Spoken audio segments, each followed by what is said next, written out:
Paul, we'll start with an injury update, if you don't mind. They're part and parcel of the game, but you lost a couple, I think, on Tuesday night. Can you just bring us up to speed? Yeah, we did lose a couple of three. We had a couple of suspected bone injuries on two, a tendon injury on another. So we're still awaiting full feedback, really, before I say something that isn't true. So yes, that's disappointing. Obviously, in a similar position. So yeah, not ideal to say the least. But hopefully, we'll get positive news and it won't hold us back. You don't have the biggest squad anyway. To lose three, how difficult does that make your job when it comes to putting a team out on Saturday?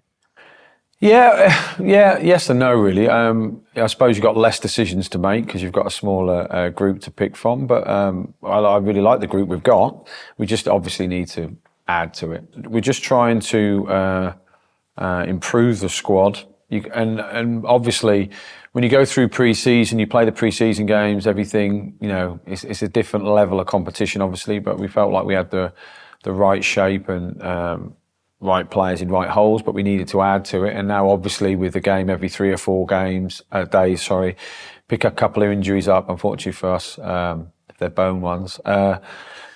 It just reinforces the fact you need more bodies, obviously. We're not complete idiots. So, so we're trying to do that. We've been a really busy week in trying to recruit. And again, obviously, not having a midweek game next week is a bonus. We can get some work into the lads, which is good because it's been difficult because of the games every 3 days. They're recovering because it's the same players going out all the time. So get some work into them next week and hopefully get a few fresh faces in as well, which will be, needed and wanted, really. So I'm looking forward to that. We've talked before about how tricky the market has been. There's still a couple of weeks to go in August. Are things starting to loosen up a bit now in terms of players being available? Yeah, a little bit. It has loosened up.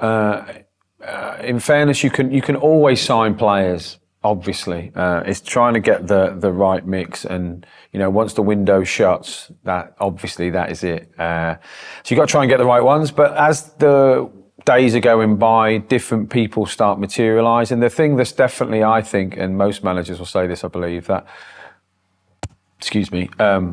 has definitely affected the market this year is the fact that the higher echelons of the pyramid system have 9 subs.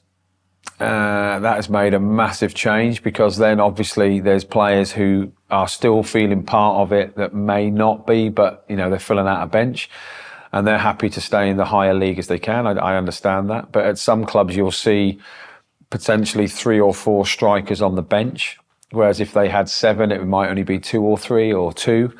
So you then obviously get a surplus at other clubs and then you get movements and that. And I think speaking to 3 different managers this week, everyone's fearful of the lack of attacking players, I think. And because of that, weirdly, everyone's keeping hold of the ones they've got and also want more on top because, especially in the champ, they want, 9 subs. You talked a lot after the game on Tuesday about being a nearly team. Is that still how you're feeling now ahead of this weekend when you look at the games that you've had so far?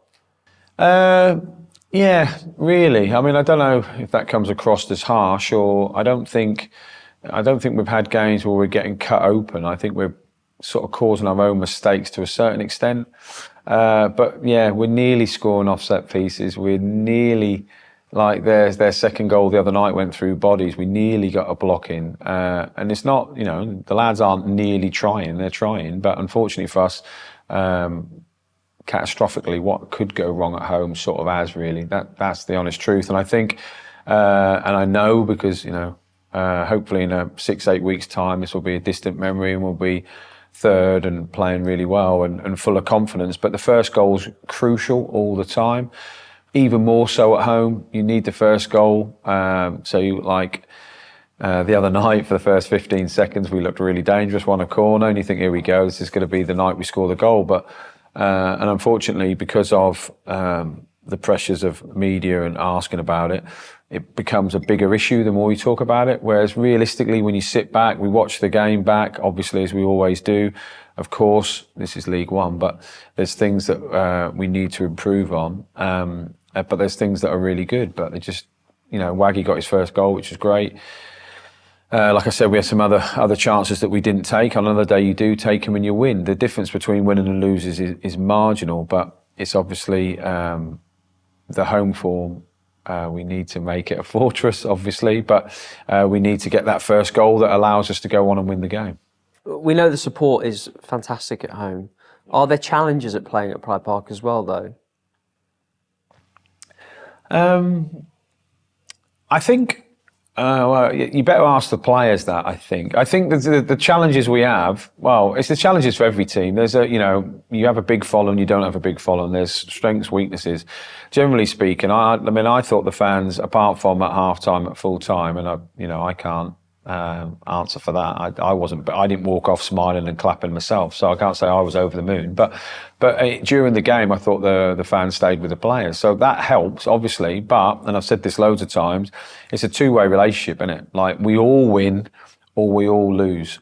So the lads have including myself, have a responsibility to put a show on that the fans enjoy, and then they get behind the team, and then the lads feel great, and then it's a never-ending circle. However, if you're playing bad, it's hard for a fan base to get behind them. I'm not stupid, I'm a big boy, so I understand that. So that's even more reason to my aforementioned answer that we need to start well, we need to get the first goal, we need to put people's nerves to the side, really, and just really play well. But I think the following and the following away from home is excellent. It empowers 99% of the players. Whether it affects a couple of my new ones, they're not so sure yet, or what, I can't answer for them. Obviously, I can't. But I think generally it's a really positive. Of course it is. Who doesn't want to play here? The counter argument is a little bit, it's the same with the away team. The away team are thinking, wow, if we can just, as I did as a manager of a previous club, you go to big clubs, you think, right, just keep the crowd quiet for 15, 20 minutes, and then the atmosphere changes. That's what I used to think. And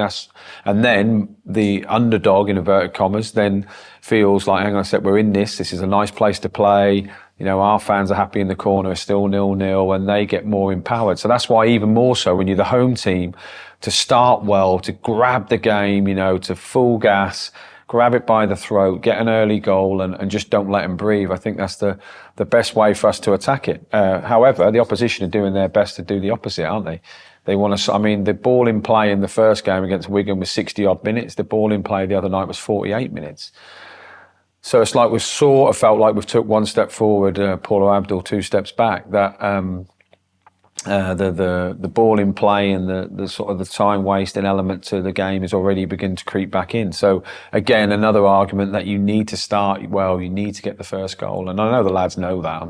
No fan thinks that, oh no, it's always best to concede first. It's not rocket science what I'm saying, but I just think, a great performance hopefully tomorrow, get a win, get an early goal, and all of a sudden you leave the stadium on Saturday feeling $1 million. And if you don't, and if we continue our home form, then it's hugely disappointing. And then you've got 2 back-to-back very difficult away games to build up for, and that's what we'll do.